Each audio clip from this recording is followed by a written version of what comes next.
You're listening to the Pittsburgh Piledriver. What the hell is that? Podcast.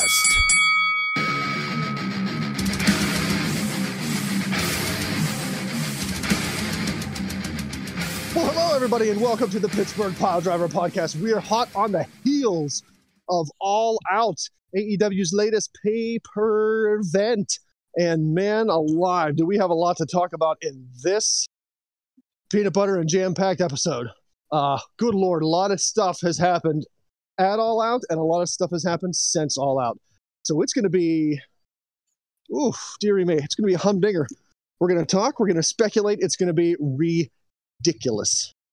But before we get into All Out, we have to address the fact that even though there are egos that have gotten in the way, injuries that have happened, there are suspensions that have happened, and even possibly the departure of the internet wrestling communities and the indie wrestling communities' darling sweetheart, the savior of the wrestling world, in his own feeble mind.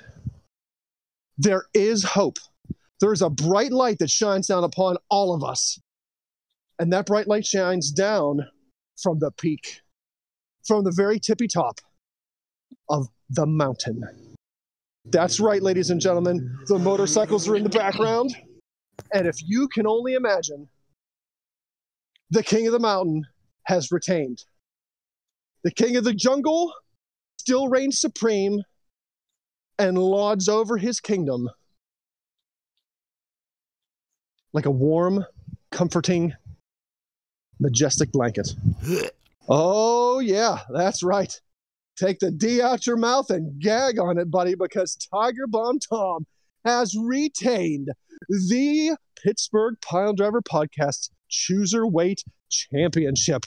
Beef came at him real hard, giggity, but could not get the job done. He scaled the mountain. He made it to the mountaintop. But he exhausted every single ounce of his strength before he could slay the mighty king. The king of the mountain cast out the unworthy challenger from upon his mountaintop, sat down upon his throne, and surveyed his kingdom for the next oncoming challenge.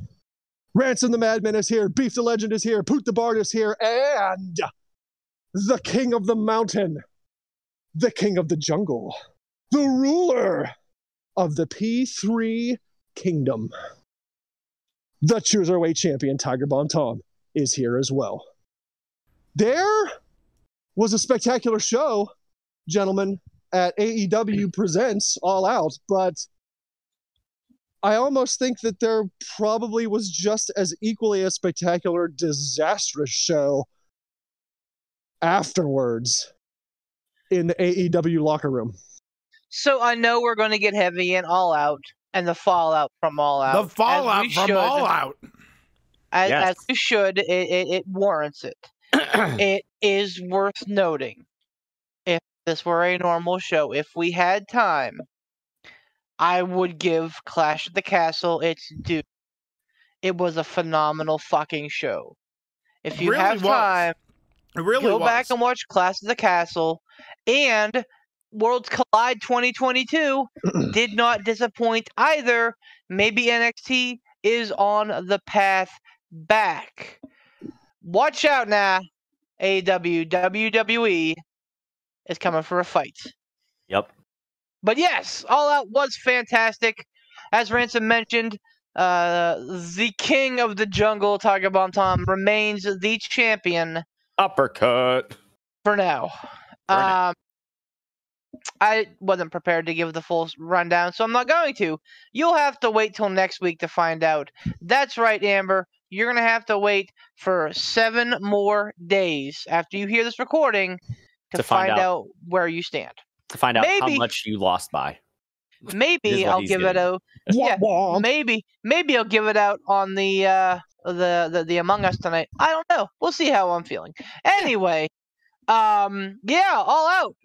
What do you think, boys? I mean, without getting into too much grand detail on like every single match, I will say I was pleasantly surprised. The match that I thought that was gonna be the match of the night between Jungle Boy and Christian ended up being a hot squash. But it's still good, still surprising. I'm hearing I was hearing some rumblings that may have happened just due to other matches running over and time and everything. But the match of the night for me, like, was the World Tag Team Championship match between Swerve and Our Glory and God help me, the Acclaimed. There we go. Really? I helped myself. I think that was match of the night. Honestly, just every match in ring was amazing quality, as it always is with AEW. I mean, like, there's hardly any that disappointed. The one that I could say that I was kind of the least big on, or most lukewarm, was probably Jade Cargill and Athena. It just seemed like their chemistry was off. It seemed like stuff was very choppy, wasn't very fluid in the ring. Just very like kind of real quick. Given that we are on the eve of game day, Tom. Yeah. And Lee Corso, I love Lee Corso, so I'm going to give you my best Lee Corso. I like that pick of the tag team title match. That's a good pick. Not so fast, my friend. The 6-man trios tag team title match, which was all for naught, I think was the show stealer. Fair assessment. Just like I said, it's so close. I'll give you this. I'll say, as far as storyline wise, the trios match definitely had it. They told the best story in the ring. I'll give you that for sure. However, I will say, just with the one that I was on the edge of my seat or standing up for the most, like with the 1, 2, and 2 3/4 kick out sort of stuff, was the regular tag team title match. That one had me. Had me so much on my seat and like second guessing myself many times. Now, Tom, was it because of the fact of the match, or was it because of the stakes you had on the match? Both. It was both, honestly. I mean, like, fair. Either way, I wasn't going to be disappointed. I mean, like, obviously, like, Cruiserweight title aside, all that, like, I would have loved seeing the Acclaim get the titles too. They're definitely very deserving of it and everything like that. So really, it was one of those situations, like, it was just such either way it went, it would have been a great outcome. The crowd really made a dramatic shift. And it just, and the whole back and forth of like the near falls and everything like that just really had me going. The world trios one, there was a couple times where I thought, like, oh, maybe they aren't going to have the Elite go over. But I think in the back of my mind, in my deepest heart of hearts, I, along with many other people, we knew this was written for them. Like Beef had said, like, they kind of held off on. But here's the beauty of that match, though. Like, there were several times in the trios match where I was like, "Oh shit, the Dark Order's going to win this thing." Oh yeah, no, I'm with you on that. I'm with you on that. I think I put like 13 points or something on it. As confident as I was on the Elite winning those titles, there were times in the match where I absolutely thought that the Dark Order was going to be the inaugural champions. Yeah. Yeah, all right. It's close to call, and I mean neither opinion is wrong, honestly. Like, bullshit. Go ahead, Ransom. Everyone's wrong. Yes. The match of the night was the trios tag team match, and it beat out the tag team title match for one very glaring reason. And that is the performance of Keith Lee. Now, before everybody gets on their high horse and on their lovey-doveys for the big moose, I have nothing against Keith Lee. I think he was phenomenal in NXT. I think he was phenomenal when he showed up on AEW. But in this match, I saw him probably at his worst that I have ever seen of him in a ring. He was blown. He was slow. He didn't look good. I thought he was hurt. I thought he was hurt at some point or sick. That's how unimpressive he looked. So as far as storytelling, the Trios tag team titles, absolutely. As far as in-ring competitive action, I would say the Trios tag team title as well, because nothing against the other people in the regular tag match. But when I look at the match as a whole, overall, I see the blowing up of on the whole I see the blowing up of Keith Lee as something that slowed the match, drew my attention away from what they wanted me to pay attention to, and it was a disruption. I don't know if he was having an off night. I don't know if he's stopped pushing as far as gym work goes. I don't know. But that seemed very out of character for what I've seen of him in the past. I mean, it makes you wonder, because you remember when all that shit came out, you know, after he, right, like, was it his heart? Worried, yeah, he almost died. yeah, his heart, like, people were worried about his heart. It almost makes you wonder if he has that ability now to go as hard training, cardio, etc. Well, when your heart blood gets affected, and that's not, you know, I understand I'm throwing out heart blood, but it's not meant to be a joke. When your heart gets affected like that by a disease, you can't really account for how you're going to feel after you recover, because to borrow a line, and I know this might be a little bit difficult to hear, to borrow a line, your new 100% might not be your old 100%. Yeah. I know where you were referencing from that. Yeah, man. That's true. I almost wonder if they have him in a tag team because of that. Could be. Because Keith Lee was a good push on his own as a singles talent. You know, like you look back at NXT, didn't need a tag team. He was killing it on his own. They have him in a tag team because they have nothing else to do, and the Young Bucks didn't want to face FTR at All Out and lose, because they should have. It was in the fucking stars, and they, you know, because they're fucking EVPs, they made a choice to drop the titles to those two. And I mean, and again, I love AEW. I've made no bones about that. But I mean, their roster is chock full of people right now, and they need to start figuring some shit out. Yeah, I don't necessarily know if they need to. I wouldn't say trim the fat, but they need to do something, because their roster is very bloated at the moment, and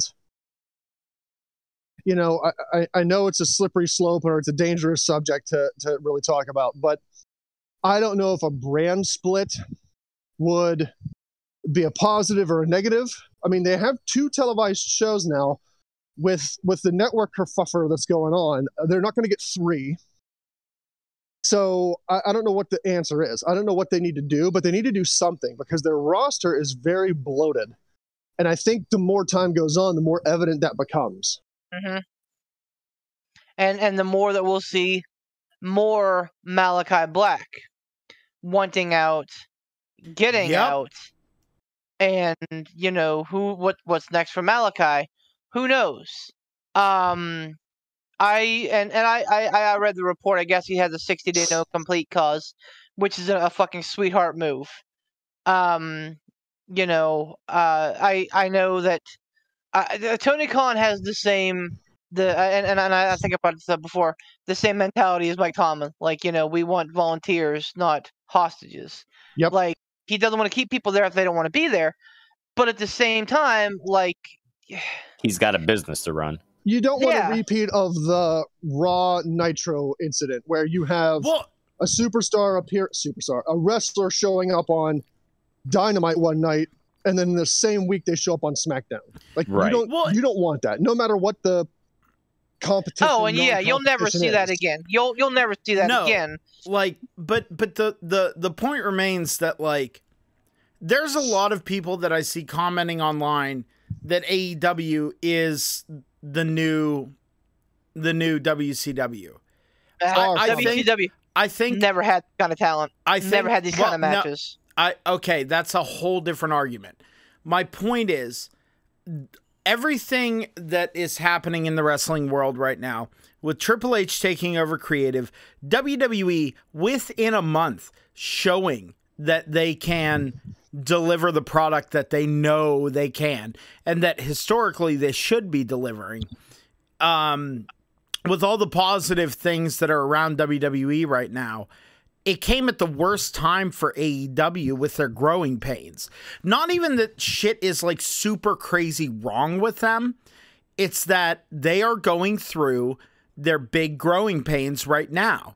And it's right when it should be for a new company.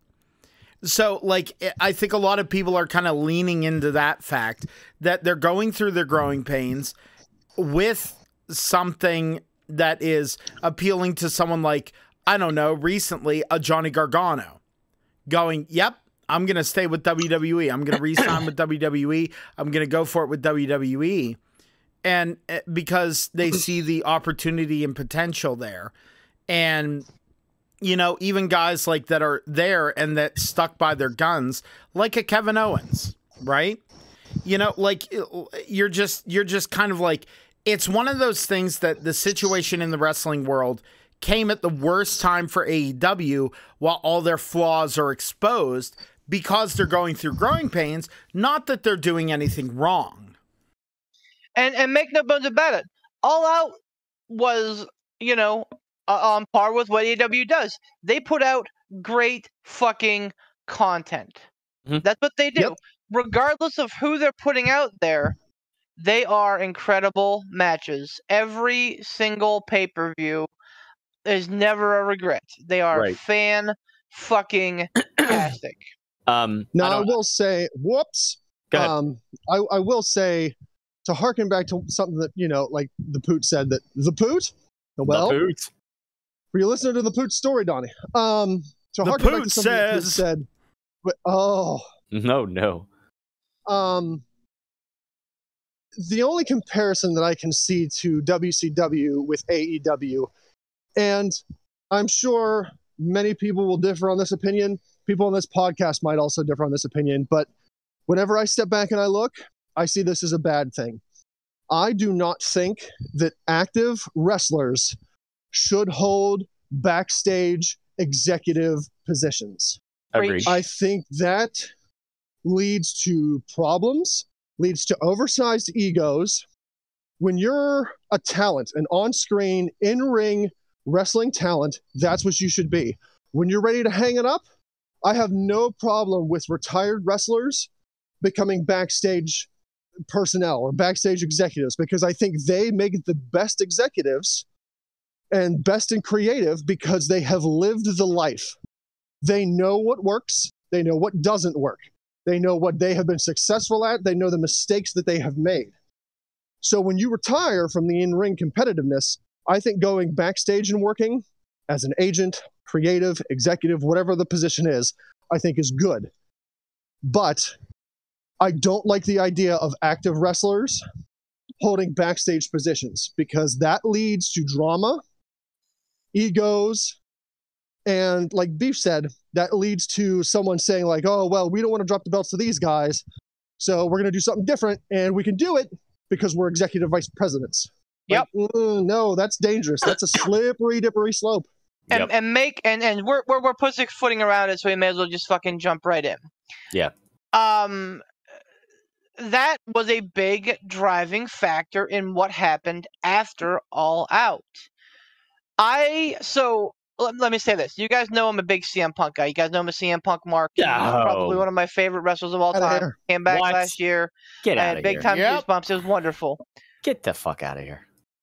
He came across as a bitter loser. The Elite come across as entitled buffoon losers. Yep. Tony Khan comes off as a man without balls. Yeah. No control. CM Punk sat next to him, cut him off, and said, I'm trying to run a fucking company here. CM Punk said that at the media scrum, sitting next to Tony Khan. Tony Khan, all right. Tony Khan's a great guy.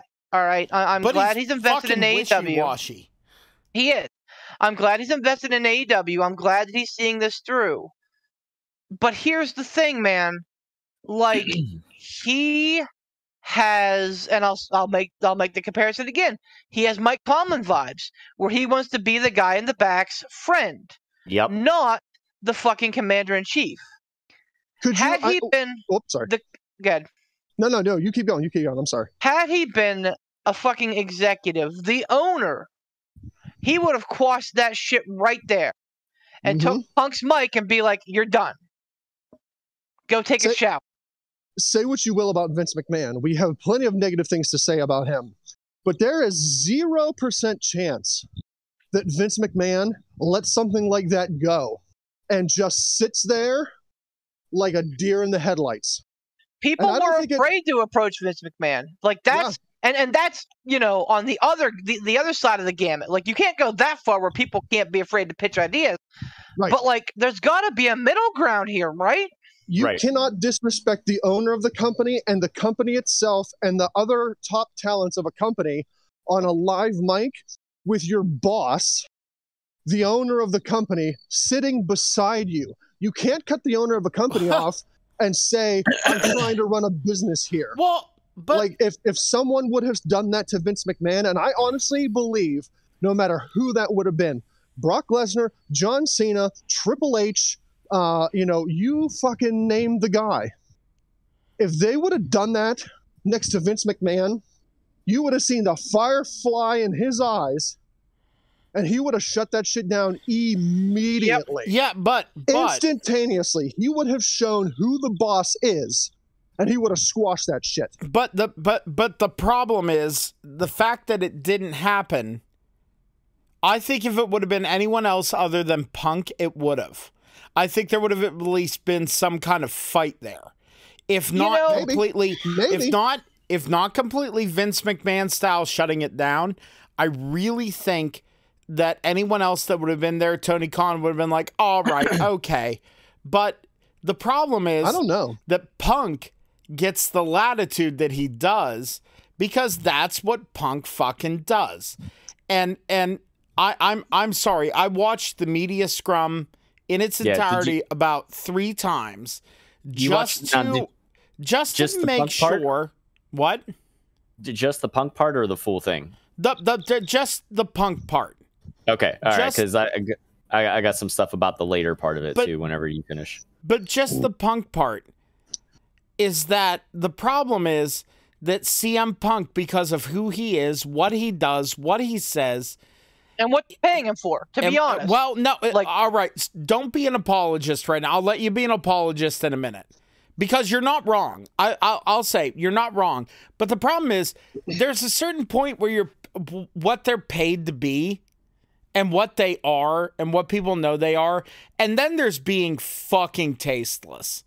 And I'm sorry. Punk wildly overstepped his bounds. Unless this is a big work and we're all getting worked, which I don't think that is the case.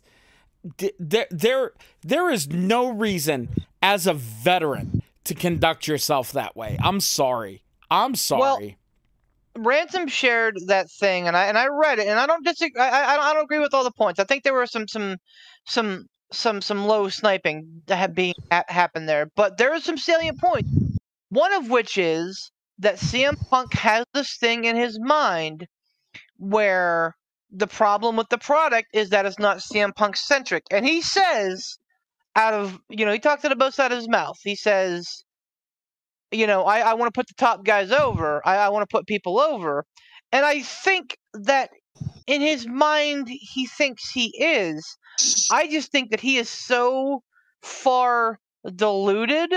Mm-hmm. And I don't know where that. I mean, it's a fine line to have confidence and for that to become arrogance. Right. And I think that Punk has found and crossed that line several times over. And again, you know, like I said, that's what they're paying. They're paying Punk to fucking incite riots. They're paying Punk to be a shoot guy to get eyes on the product for people to say, "Oh my God, is this real? Is this fake?" But that's the problem, and that's why worked shoots don't work. Because if you're in business to try and make shoots part of the business, somebody at some point isn't going to be in on that. Right. Whether or not Punk actually thinks that Hangman's a piece of shit or is just trying to work it into another feud is regardless. Clearly, the Elite didn't know what Punk was going for. I don't think Punk knew what he was going for. And that's why we got a situation where guys who are, quote-unquote, executives barge into a closed door and a fucking fight breaks out. Yeah. Now, here's one thing I want to give credit to Chris Jericho, because at the towards the end of his part of the media scrum, I think he there's a clip I saw that he warns Tony as he's going off stage, like, hey, some shit went down in the back or something like that.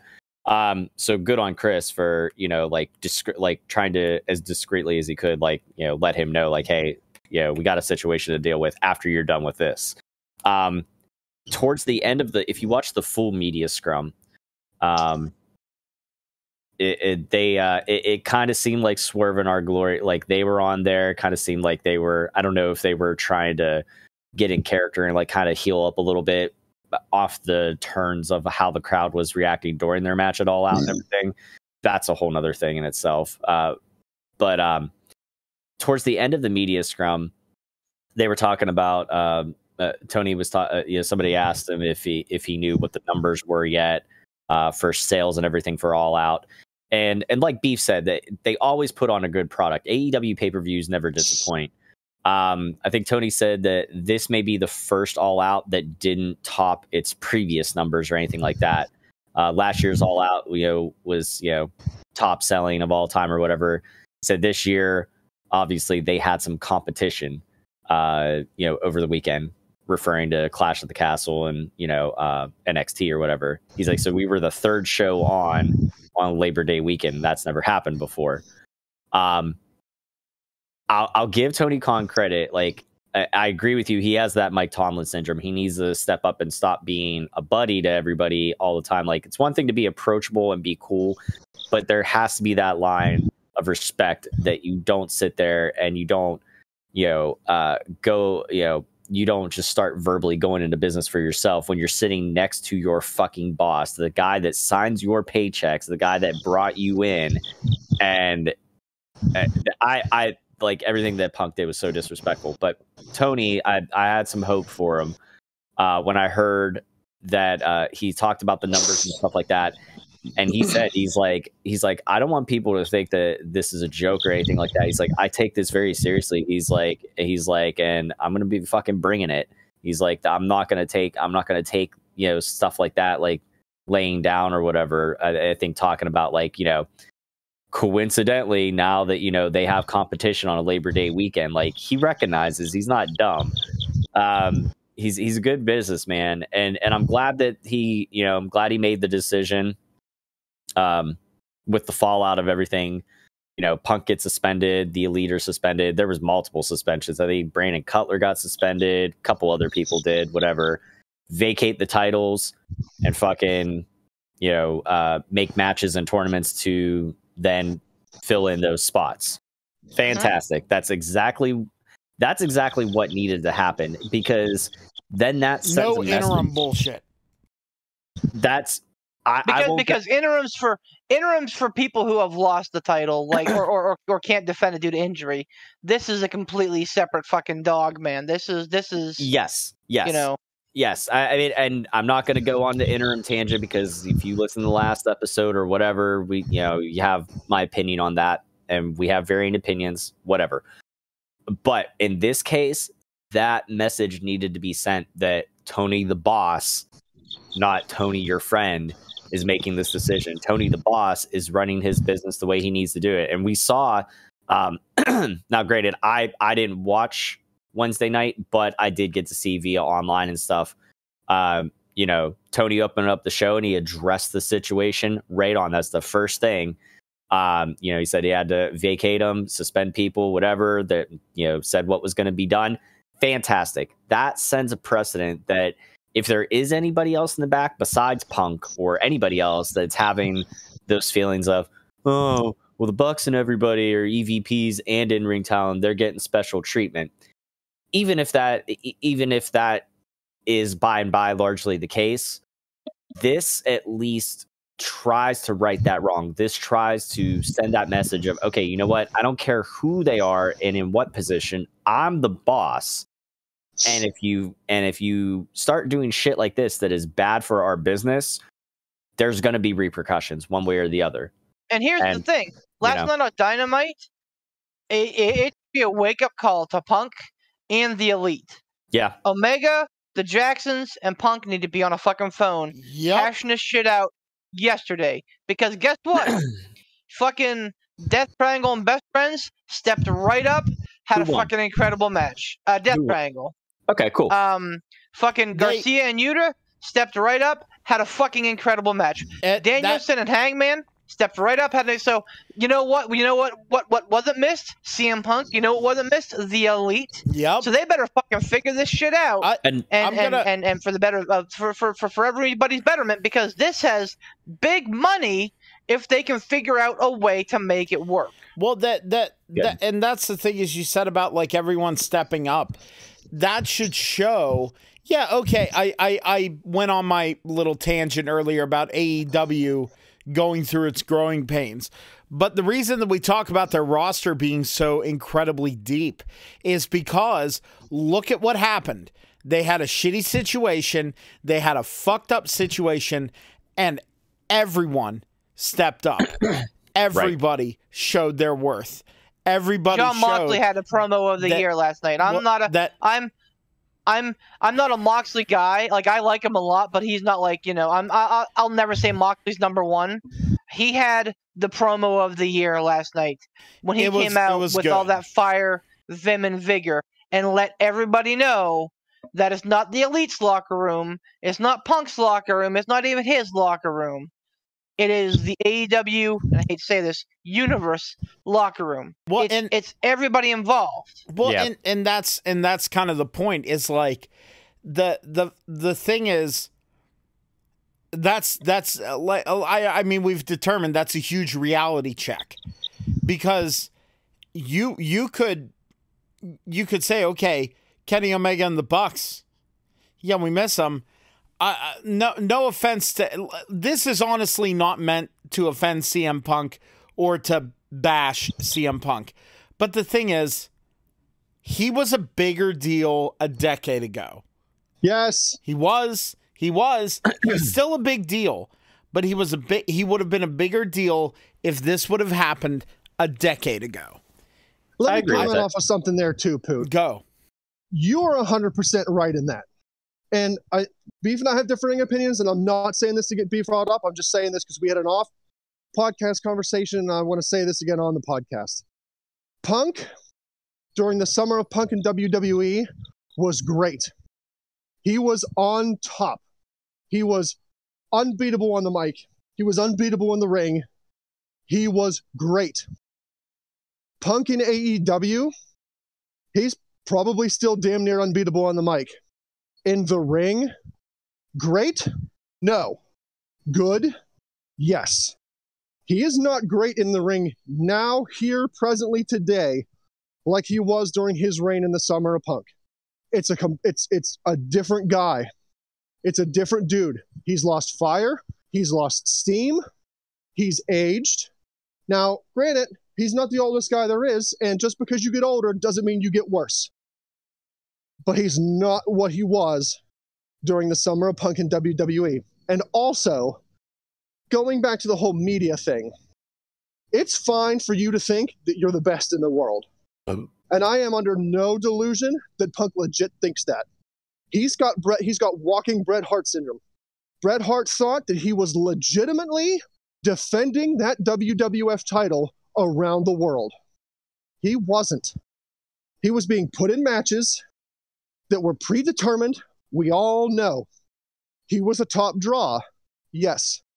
He was making money for the company. Yes. He was great in the ring. Yes. Defending the title, legit defending it around the world? He was not. He was there because he was making the company money, and Vince said, you're going to beat this guy, you're going to beat this guy, and you're going to beat this guy. CM Punk has the same syndrome. CM Punk looks at himself like the best in the world, and he truly believes it. And on one hand, good for you that you have that sort of unwavering confidence. That's a good thing to have. But when you take that one step too far, it's fine for AEW to pay Punk to tell the truth. There's another thing for AEW to pay Punk to shoot off at the mouth, bash fellow wrestlers in the locker room, disrespect the owner of the company that is sitting right beside you on a live mic, unplanned. You don't do that. There's a difference between telling the truth and being blatantly disrespectful.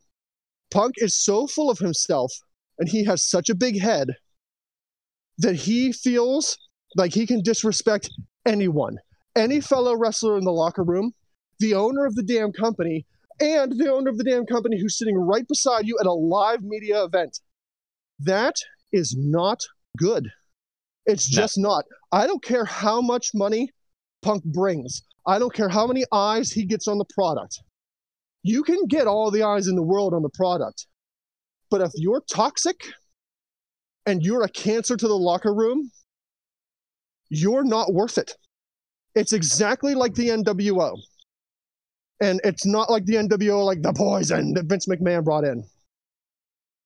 They were a legit cancer at one point. They caused drama, they caused problems, and they weren't worth the money. No matter how many eyes they were getting on the product, they weren't worth it. Because you can't let someone run roughshod and be a cancer in your locker room because that one guy is bringing you money and ratings and eyes on the product. Because of that one guy who's bringing the money and the ratings and the eyes on the product, drive away other talent that you can rely on, that you can fall back on when something bad happens, like an injury or a suspension. If that one person gets toxic enough that they drive other viable talent away, you have to look at it as a balancing act. Eventually, that person is going to become far too cancerous, no matter how many eyes they're getting on the product, because you're going to start having very bad attitude in the locker room. And when the rest of the locker room starts to plummet morally, pardon me, that guy that's sitting on top is useless to you because no one's going to want to work with him. And, you know, it could escalate into something far worse than a backstage brawl. It could escalate into something that happens on television. Guys legit getting into fights in the ring on TV. You can't have that. Like, it's just not going to work. And, you know, I'm not saying these things to try to get, you know, be fired up. In the past, I've loved to poke the bear for the sake of poking. But that's not the point here. I truly believe in what I'm saying.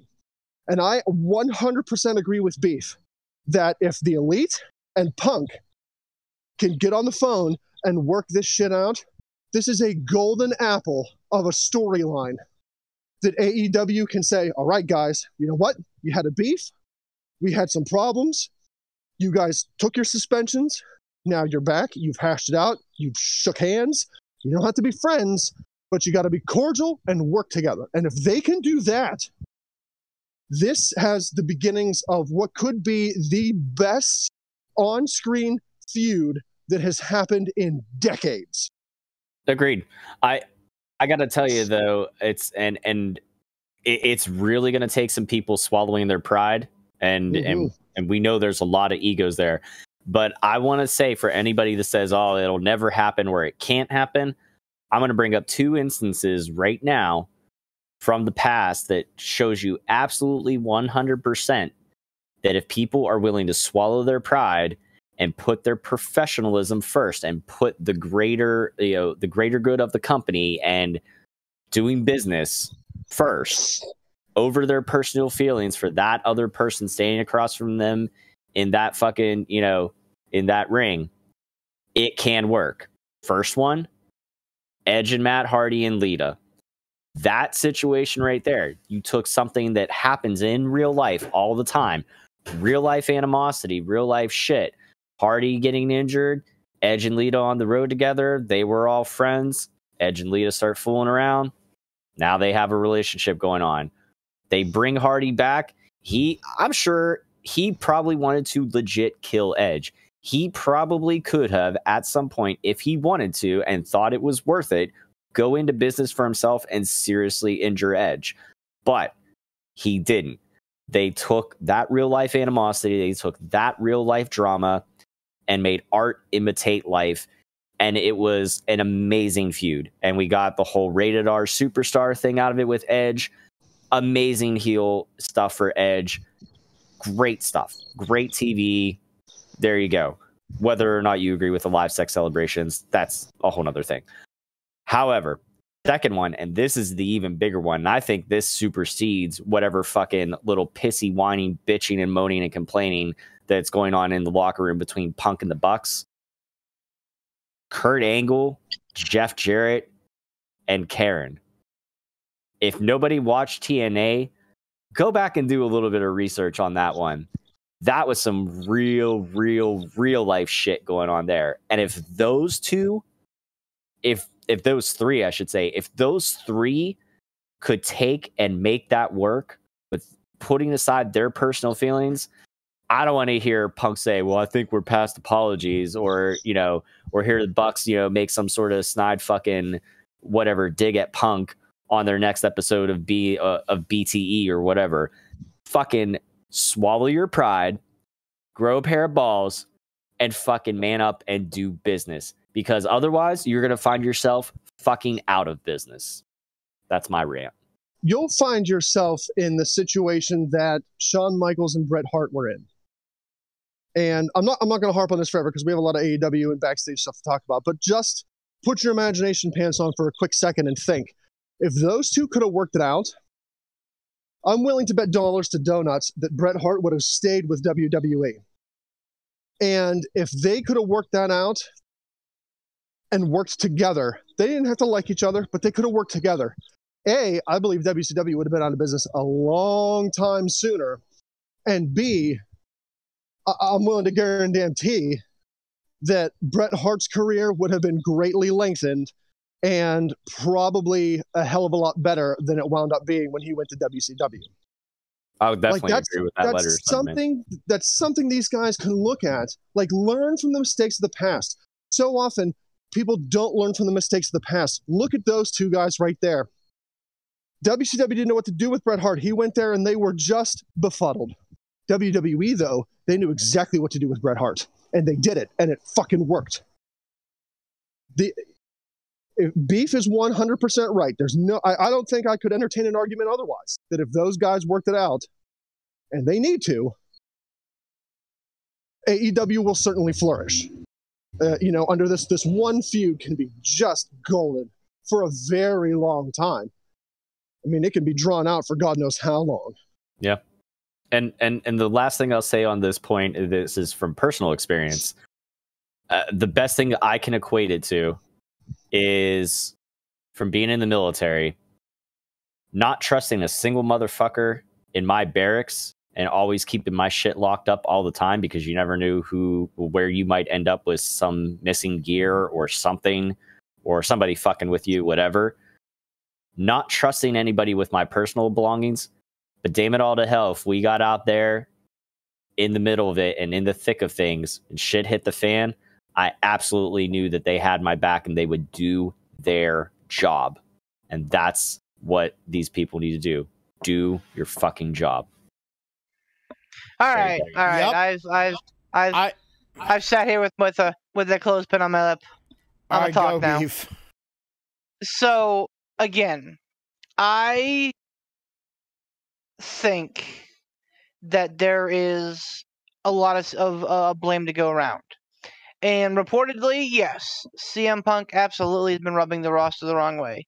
And right now, it really feels like Phil Brooks is just in business of putting Phil Brooks over, which is not a good look because he hasn't been able to string together, more than 2 matches over the last 6 months, to try and make a cohesive story, to try and actually do anything.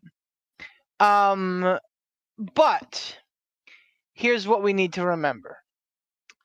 When CM Punk came in, he talked about wanting to come back for the young guys, wanting to come back and make sure that people had stars. And I think that in his mind, he believed that sharing the spotlight with him was going to do that. And unfortunately, I'll echo Ransom's point. I don't think he's the Punk of 10 years ago. And that's just not the case. I don't think Darby was any better after losing to him, for sharing the ring with him. I think Darby has a lot of credit with Sting, and that's obviously nothing to do with Punk. I guess you could say that MJF has benefited, but let's be real. MJF was gonna get wildfire over regardless of who he was working with. He could work with a fucking broom and be the most over guy on the roster. I think at the end of the day, I think CM Punk absolutely, like, no one thinks better of CM Punk than CM Punk than Phil Brooks. I think he absolutely has some delusions about how important he is, and I think that's unfortunate. He absolutely has lost a step in the ring. And, that shows. Because guys like Omega and the Bucks and Keith Lee and Swerve, guys like that can go and go and go and absolutely look amazing. CM Punk's not there anymore because he's an old man. And you're right, just because you're older doesn't mean you have to lose a step. But 98% of people when they get older, they lose a step. That's just reality, especially whenever you're considering sports. All that being said, I think everybody's real, and I think it's time to talk about the other side. Like, absolutely, if Punk gets fired, I think that would be appropriate because he absolutely cannot be helmed in. And that's very clear that Tony had that meeting here a couple weeks ago with the talent and everybody and all the locker room leaders and everybody about, not dropping leaks and about not, putting rumors out there and about, squelching things between everybody else. And clearly nobody listened or the important people didn't listen. The other half of this is the Bucks and Omega, EVPs, went into a room with innocent bystanders. Let's use the real words here. Ace Steel's wife, who was like 50 and has a broken foot, and Punk's dog. Like, they went in there looking for a fight. Mm-hmm. People say, oh, they went in there with, Chief Legal, or they went in there with Daniel, or this, that, the other thing. I don't know. But you don't show up to somebody's closed door and go through it unless you're looking for the smoke. What was their end game? Did they want to get Punk fired? Maybe just establishing dominance? Maybe it's a big pissing match, but all right, stick with me because I promise this is not me being a Punk mark. If they were really EVPs, if they really benefited from AEW succeeding, one would think that they understand that CM Punk is the biggest draw that they have. And I'm not saying that in any sort of, I'm not overestimating it. When Punk's on TV, eyes are on TV. When Punk's on pay-per-view, people buy pay-per-views. When Punk talks, the internet lights up because, again, that's what you pay him for.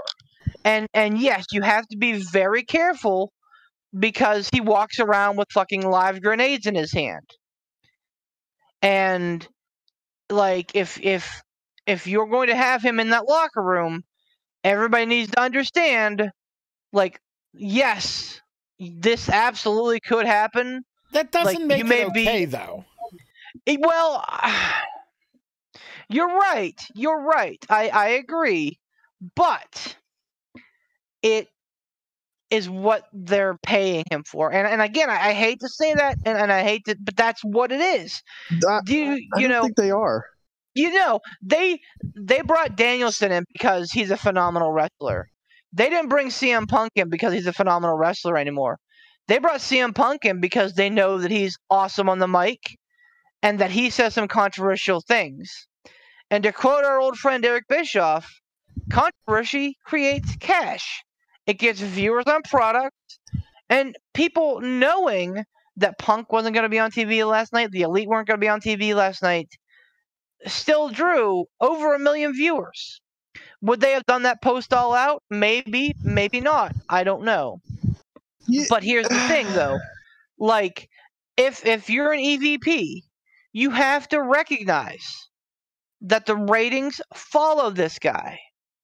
That for whatever reason, fans are very loyal to him. And again, I love him. He is one of my favorite guys. But at the end of the day, you got to realize, like, if people, like, he's selling merch, he's getting eyes on the product. Does he deserve a special treatment? No, not at all. I'm not saying that he should walk away scot-free. I'm saying if you're an EVP of a company, you realize that this is one of your biggest assets. You don't go in there looking to fucking force him out. You don't make little barbs about him to try and get him out. And I think at Punk, I think Punk is really thinking and feeling that the Bucks probably put that word out there that CM Punk wasn't happy in AEW. They probably dropped that line to Meltzer, and that's how that shit got out. So I think Punk resents him a little bit for that. Whether he's right or wrong, I don't know. I have no idea who the fucking leak in AEW is. I don't care. Because at the end of the day, it's fucking news. And like, you know, some of it's true, some of it's not. But, like, CM Punk is absolutely this may have changed things. But, like, prior to the fracas at All Out, Punk absolutely was one of, if not the biggest draw in AEW. And they, again, I'm not saying that they need to treat him with kid gloves or like handle him differently. I'm saying that, like, they need to realize that he is that. And I think that that's why he hasn't been fired yet. I think that Tony is waiting for some cooler heads to prevail and to see what happens. I think if push comes to shove, he will be fired. It's the Elite started the company. He's not going to fire the Elite. But I think that would be a lose-lose for everybody involved. I think you also have to kind of look at history. Now, I don't know what the history is with the Elite because I didn't follow them on the Indies or Ring of Honor. I don't know if you consider Ring of Honor Indies or just a smaller promotion. I don't know. I didn't follow them there, so I don't know what they were like. But history clearly shows that Punk really, he's not a team player. He's a draw for the team. Yeah, 100%. Team player, no. He can spout off all day about how he wants to elevate younger talent, he's here to help, and yada, yada, yada. But if you don't put your words into actions, they're hollow words. And I disagree, Beef, on one point, and that was, like, you bring Punk in to be this, you know, this guy walking around with a hand grenade in each hand. In the ring, when people know what you're going to go out there and do, it doesn't have to be scripted. You don't have to memorize things like Vince McMahon. But when Tony signs off on Punk going out there and, you know, taking some jabs at some people, and those people know those jabs are coming, okay, no problem there. That's what you're paying him for. But I don't think you're paying Punk to be the guy that everybody in the locker room has to walk around eggshells on. I don't think that that's what they're paying him for. And I agree with you that there is blame on both sides. The Elite absolutely threw their weight around, whether they thought that because they were Elite or they're Tony's buddies or they helped start the company or they're EVPs, whatever the case is. I absolutely agree with you. You don't barge into someone's personal locker room when the door's closed, especially if there's innocent bystanders in there, looking clearly for a confrontation. If you're looking for a cool-headed discussion, hey, man, I need to talk to you about what you said out there because it doesn't sit well with me. That's a knock on the door, and that's a, hey, we need to talk. Do you have some time now? If not, let's talk soon. When you barge into somebody's locker room, when you kick the door in. When you roll up with the posse. Yeah, you're not looking for a cool, calm discussion. You're looking for a confrontation. And that was wrong. The Elite should absolutely not have done that. I think both sides have big egos. Both sides think a lot of themselves, and both sides think that I assume both sides think that they have enough weight to push around that they can do pretty much what they want to do. Do first and apologize later instead of asking for permission. So I think that's probably what happened here. Both sides are not completely to blame, and both sides are not completely blameless. But I will say this. You have to look at history. And history, to me, Punk doesn't show like he's the type of guy to let things go. I think the Colt Cabana incident, the Ryback incident, the Triple H incident, those are all clear indications that Punk does not let things go. Or if he does, he doesn't let them go easily, and he lets them go with that little asterisk beside it that says, I can drum this shit up whenever the fuck I want to, and you better not say boo about it whenever I do. Because he's drummed it up so many times, over and over and over again. This guy holds grudges.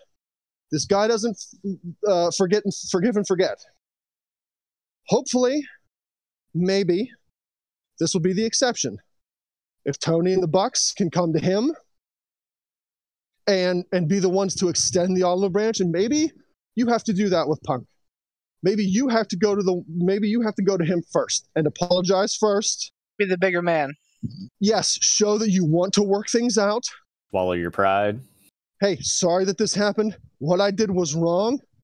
I was hot under the collar. I reacted poorly. It was a bad decision on my part. I apologize. Can we talk and work this through? Hopefully those guys are of that mindset that they can make that first outreach and Punk will grab a hold. I'm hoping. I wouldn't hold my breath. And that's where I think you'll see the termination of CM Punk come from. I'm not predicting one way or another. I'm just saying I won't be shocked if the Elite stays and Punk goes, because I'm not sure that Punk can accept that olive branch after he's been wronged. And if it's any indication, Punk's already been removed from, I think, the Rampage and the Dynamite intro, but the Bucks are still in the Rampage intro. So really? Yep. Take that as you, and I mean, the scuttlebutt is that Punk's going to be gone. Like, it's just a matter of whether they, because here's the problem. In the match with Moxley, Punk tore his pec. Like Cody. And Punk finished the match with a torn pec. So let's fucking step up something right now. Everybody was sucking Cody Rhodes' dick for finishing the match with the torn pec. If Punk has a torn pec and he finished that fucking match, guess what? He's fucking right there with him. Agreed. But yeah, yep. Here's the thing: if you're gonna quote unquote suspend Punk, and he's gonna be out for 8 months anyway, like what's the fucking point in that? Depends on how much longer his contract was for. That's why. I mean, but like let's say you suspend him for 4 months. he has to be out and heel 8 months anyway.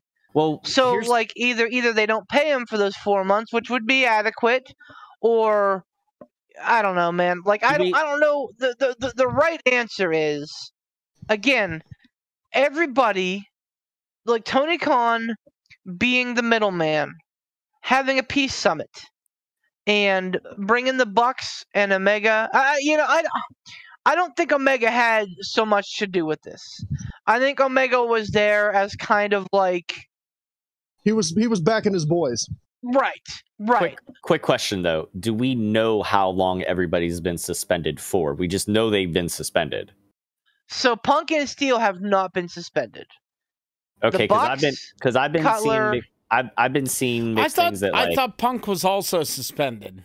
Yeah, that's what I've been seeing. I have not seen anything official that he's been suspended. I saw that the Elite were suspended, that Cutler, I think Chris Daniels, even though I think that he was there trying to break it up, and Nakazawa were all suspended. I've not seen.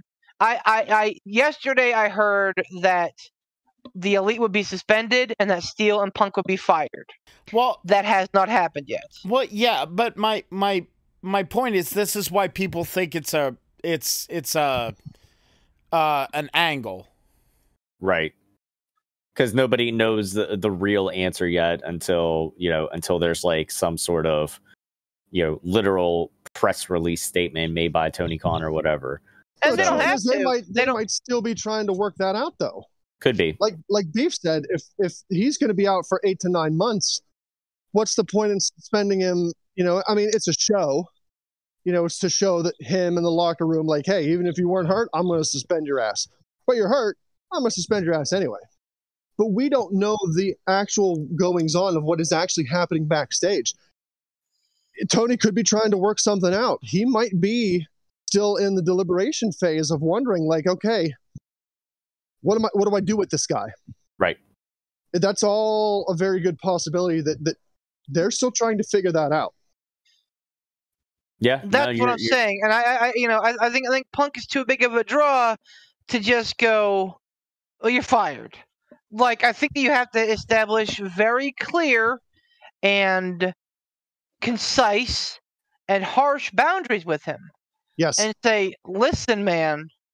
Like, yeah, we want you to be engaging, and we want people on Twitter and Reddit to be talking about what you say, but we don't want people beating down your door to punch you in the face from our locker room." Yep. If you have fans wanting to punch you in the face, awesome, man. Here's an extra $10,000 for that. Yep. But if you have fucking Jungle Boy looking to kick you in the dick for something that you said, we're gonna have words. Yeah, so like bad. they need to work that out and let him know like what's going to be acceptable, and that absolutely has to be a line in the sand. Yep. Here's my biggest takeaway is that everything I've read, everything I've heard was that, and this was all prior to yesterday, so it was all, I think, from Tuesday, was that the situation was so bad, it was unknown if either party, either the Bucks or Punk, could share that locker room again. And that's a big fucking deal. Because, again, I don't think the Bucks are going to go anywhere. When you draw lines in the sand like that, it's lose-lose. And here's the problem. The Bucks brought a lot of people into AEW. Oh, Punk yeah. Bring anybody in. True. Like, the Bucks are friends with a lot of the people there. Yep. Punk doesn't have friends. Nope. Like, and honestly, I don't know if he wants friends. Right. And I mean, it just sucks because, like, a year ago, was it a year ago? Yeah, a year ago he comes back and he talks everything up. He says, I want to do this for the people, and I want to do this for the good of the people, and I want to do this, and that he wants to get the young kids over and everything, and he beats Darby, and he has a feud with MJF, and yeah, sure, MJF beats him twice in Chicago, but who won the rubber match on pay-per-view? Punk. And I mean, maybe we were going to get there. Maybe MJF was going to beat Punk, probably, for the title. But that's not going to happen now. And it won't happen now. Maybe at all. So, you know, like Ransom said, man, as much as I'm a CM Punk guy, you know, words are just words until you fucking back them up. I mean, I bought it. I bought into it when he came back and was, you know, talk about how, you know, he loved everything he saw from AEW and he wants to help this company grow and he wants to help the young guys get over. I thought, okay, you know what? This is absolutely a CM Punk that I can get behind. Yeah. Even if he's not. What were you going to say? It's so weird. It's like something changed when he got his ankle hurt. When he broke his foot, it's like he became the old bitter Punk from WWE. Fear. It's fear. It's all fear. Because I guarantee you it's one of those things. He came back, was feeling good, was feeling great, was feeling invincible. And then he got hurt like that where it was serious. Mm-hmm. And then he realized, fuck, I'm fragile. I might be past, well, obviously I'm past what I was a decade plus ago. Right. So now it's all a pushback, blowback reaction to like, I don't want to lose my spot. It's that wild animal backed into the corner syndrome. Yeah. Bingo. Yep. That's what it is. I mean, you could be the most docile animal out there until you perceive that you're backed into a corner, and then the teeth come out and the claws come out, and you start fighting. Let me shift gears here a minute. Because I want the audience to hear one of the best hot takes I've heard on this whole thing. We were talking in the group message about this whole situation. Obviously, everybody's fucking been talking about it for the last, 72 hours. But Ransom made a very salient point. Damn. That in the match, and like we all watched the match, we saw exactly when it happened. When Punk did the tope suicida, he fucked up his elbow. He fucked up his pec. We saw him working it the whole match.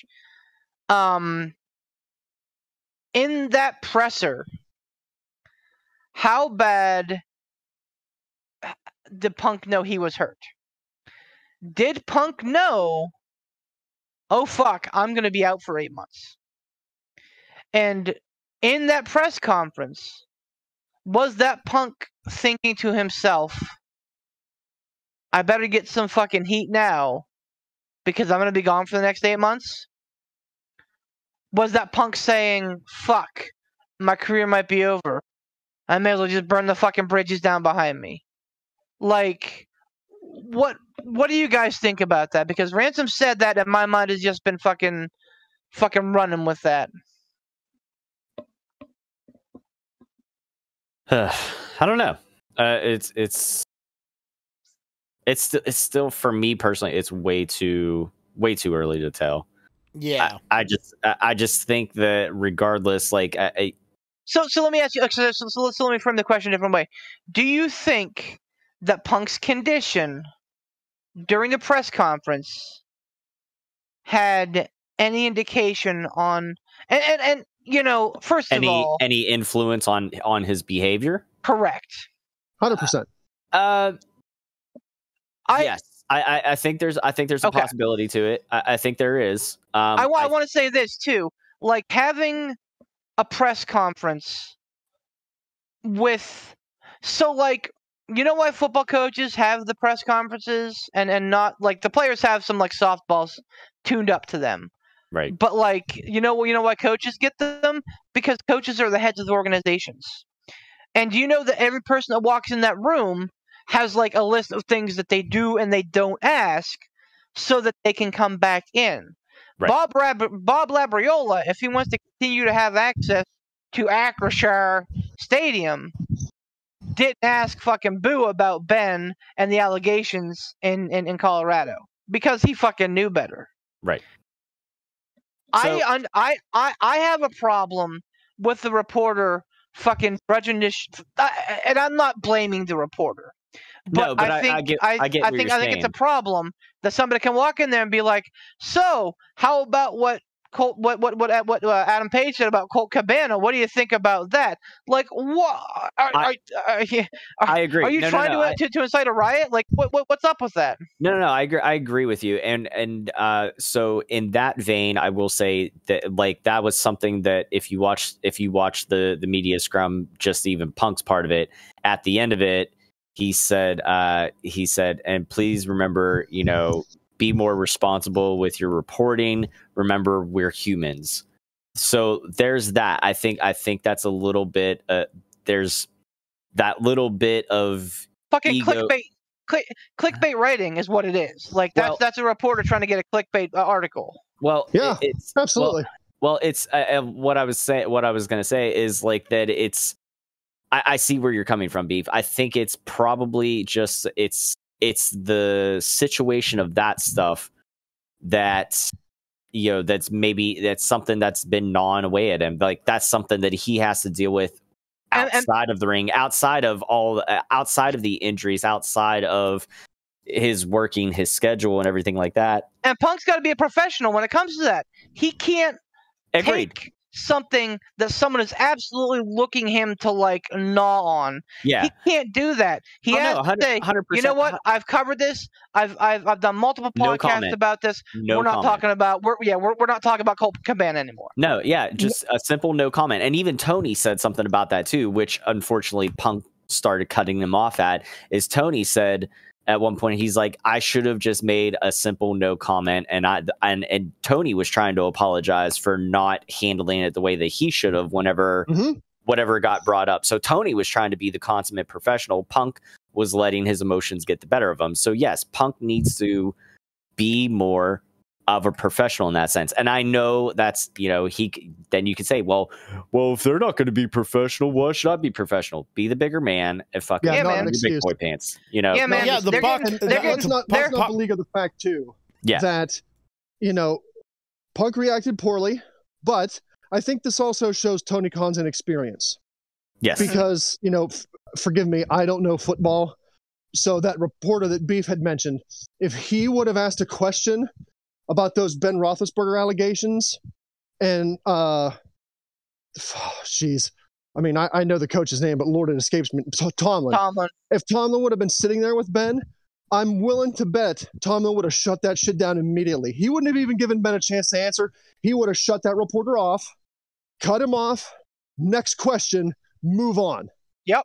I think that shows Tony's inexperience, because right there, as soon as that question left that reporter's mouth, before Punk could even inhale Macho Man style to take a big long breath to fucking fly off at the handle, Tony Khan should have immediately stepped up and been like, hey, we're not talking about that. We're not here for that. That happened in the past. We're talking about All Out. You're done. Next question. Yep. So I'm not putting all the blame on Punk. Again, I'm not putting all the blame on him or Tony. Mistakes were made on both ends. But I think that shows Tony's inexperience. He should have shut that shit down right quick. Agreed. Yeah, man. Yeah. There's a lot of stuff that needs to happen from a lot of different people to make sure that shit like this doesn't keep happening. You need other locker room leaders to step up. Like you said, somebody had mentioned about the locker room meetings that they had a couple of weeks ago. Jericho was one of the ones they addressed that in the media scrum, because somebody asked Jericho, can you discuss more about what happened? And Jericho said the specifics don't need discussed. He's like, but one of the things that I've preached to everybody is, don't leak shit. That was basically it. And that's fine.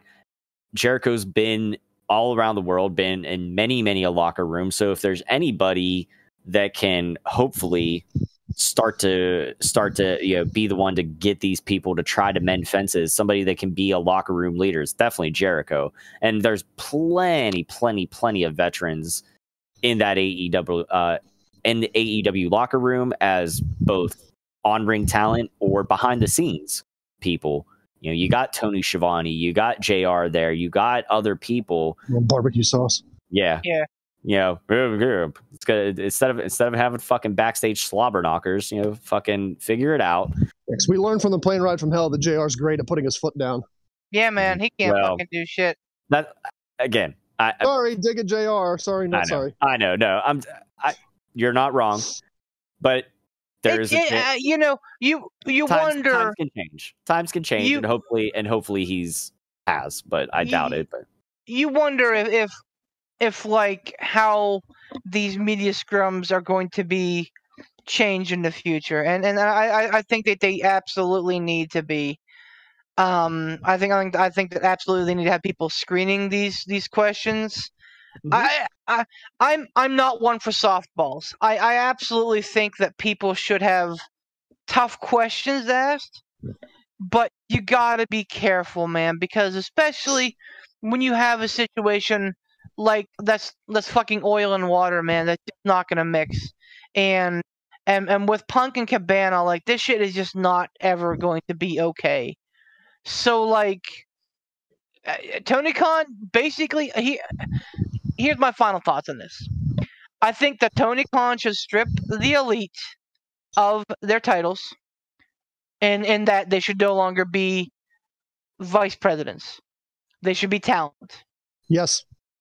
And I think that Tony Khan should put a line in the sand with Punk and say, you can't go around making incendiary comments about the talent, and like this Colt Cabana stuff is done. He works here, you work here. If you want to continue working here, it's over. We're done. You're done with it. Mm-hmm. Yeah. You need to be very clear with someone like CM Punk. Yep, black and white with Phil. Black and white with zero gray area. You can't have gray area with him. Because if there's a crack in that door where you see a little gray light, he's going to kick it open. Yep. I agree. Well, I don't know about you, but I'm ready for a birthday burrito. Poof! Yeah, man. A birthday burrito. I'll put a candle on top of it for you. Our very own, not only big bad champion, but big bad birthday boy champion. But okay. Yeah, but champion. You heard me. But champion. Thank you all very much for listening to the P3 podcast. We really appreciate it. Make sure to check out our affiliate links down below. We want to thank our very own Tiger Bomb Tom, our reigning, defending, undisputed Cruiserweight champion, and his page Casual Gaming Dad over on Facebook. Make sure you go on over to gouldgaming.com. That's gouldgaming.com, and search on Casual Gaming Dad. Buy some awesome merch. Get your very own Pittsburgh Piledriver Podcast t-shirt. I know there's a couple out in the wild there. Get your very own. Won't cost you $49.99, you idiots. It won't cost you that at all, but you'll still get the quality of $49.99 for it. So there you go. We also want to thank Frigoff Ransom, who's just the most delightful boy in the world. And we also want to thank Mr. Sean Tischler and his work with independent wrestling in the Central PA area, which coming up here, myself and Tiger Bomb Tom are going to be enjoying some wrestling in Clearfield, Pennsylvania. It's going to be It's going to be a lot of fun. We're going to have a blast. For myself, the Barbarian Poot the Bard, for our reigning, defending, undisputed Cruiserweight champion, Mr. Tiger. Uppercut. Bomb Tom. What? Nothing. Oh, okay. You're just making weird guttural noises. For our very own madman himself, Mr. Ransom, the madman, reiterating it, and our wrestling encyclopedia, Mr. Beef the Legend. Have a wonderful evening. You. Poot. Poot. Good job. Thanks.